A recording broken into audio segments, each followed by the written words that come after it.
नमस्कार, बंगाल तंत्र साधना में आप सभी का स्वागत है। आज मैं आपको एक साधना देने वाला हूँ जिसे कहते हैं पंच बेताल। पंच बेताल की साधना जो है बहुत सारे लोगों ने पूछा था इसके बारे में कि ये साधना दी जाए, तो मैं ये साधना आज देने वाला हूँ। और इसका नाम पंच बेताल इसीलिए है क्योंकि ये 5 बेतालों का मिश्रण है। ठीक है, 5 बेतालों की शक्ति जो है इसके अंदर समाहित है, इसके लिए इसका नाम पंच बेताल पड़ा है। और ये सारे लोग मतलब जितने भी लोग हैं मेरे को बहुत दिन से सुन रहे हैं और जुड़े हुए हैं खुद से, तो उन सभी को पता है कि मैं जितनी भी साधना दिया हूँ सारे ही जो है या तो शक्तियों के मुख से लिया हुआ है विधि उसका, ठीक है, या फिर वो जो है परीक्षित जो मेरे गुरु भाई है और मेरे गुरु है उनसे लिया हुआ है। ठीक है, तो जो शक्तियों के मुख से लिया हुआ है वो तो पूरा परीक्षित होती है, और जो चीज़ें हम लोग गुरु भाई या गुरुमुख से हमारे गुरु जी से लेते हैं वो परीक्षित होने पर ही दिया जाता है चैनल पे। ठीक है, तो इस चीज़ का चिंता आप लोग मत करिए।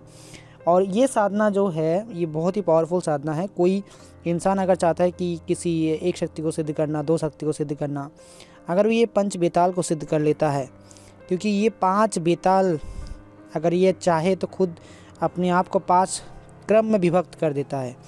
पंच शक्ति इसके अंदर है, इसको पंच बेताल कहते हैं। और ये इसको सिद्ध करना मतलब 5 बेतालों को एक साथ सिद्ध करना है। और विधि भी जो है ज़्यादा कठिन नहीं है, सरल है। मैं बता रहा हूँ आप सभी को।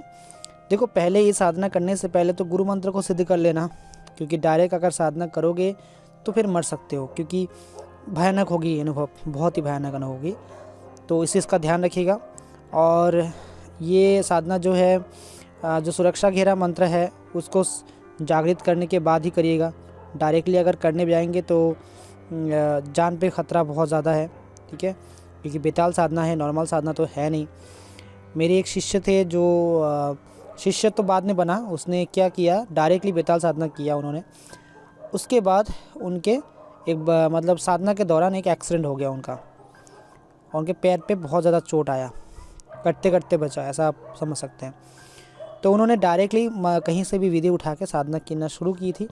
उसके बाद जो है उनके साथ ये हादसा हुआ। फिर उन्होंने कांटेक्ट किया, हमसे दीक्षा लिया।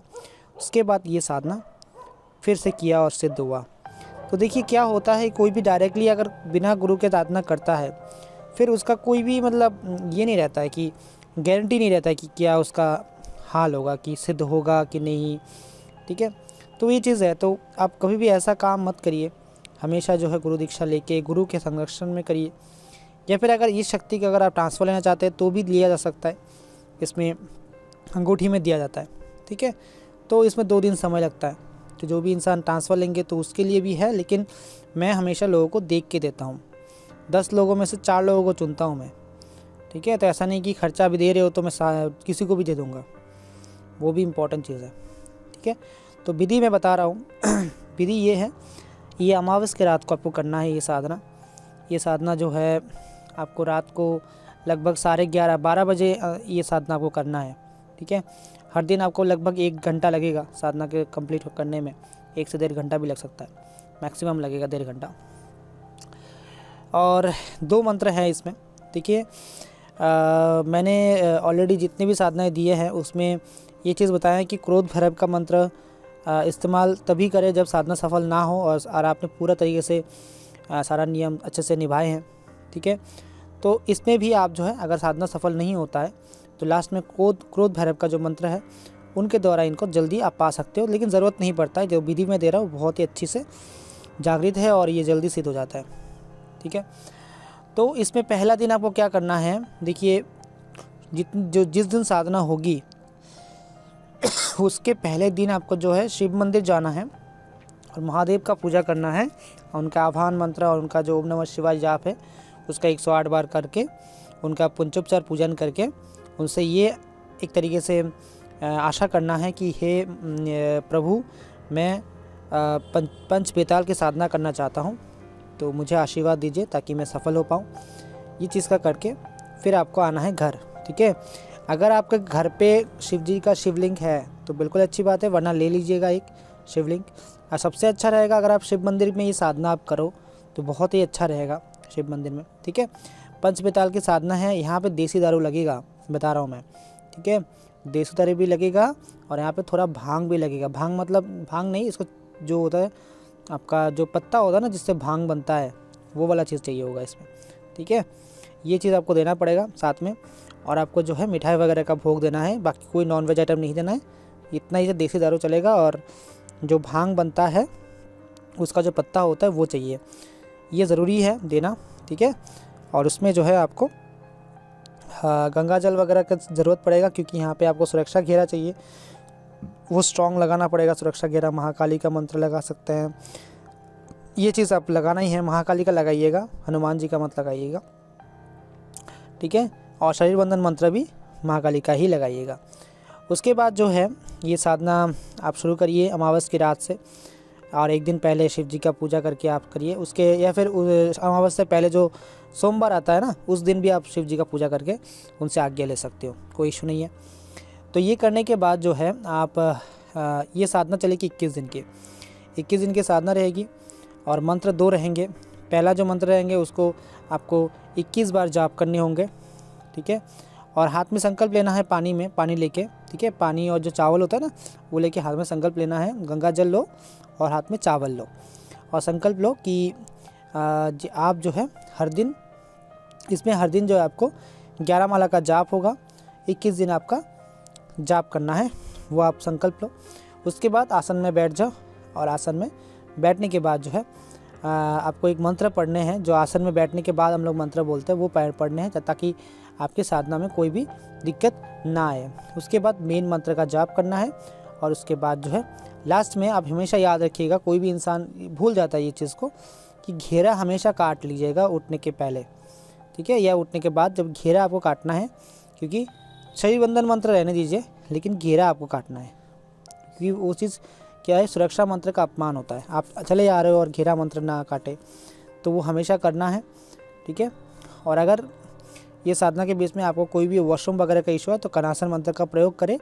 कनासन मंत्र जो है वो मैं लाऊंगा, लेकिन पूरा मंत्र बताया नहीं जाएगा, आधा अधूरा बताऊंगा मैं। वो जो है आपको अगर वॉशरूम वगैरह लगता है लॉन्ग टाइम की साधना में, तो आपको वहाँ पे उस मंत्र के द्वारा आप बच सकते हो उससे। ठीक है, ये चीज़ है। और सामान में और जो चीज़ लगेगा, जैसे मिठाई आपने दिया, जो सादा मिठाई होता है ना, कालाकंद वगैरह जो या संदेश वगैरह है, उनका भोग लगाना है, अगरबत्ती लगाना है सुगंधित।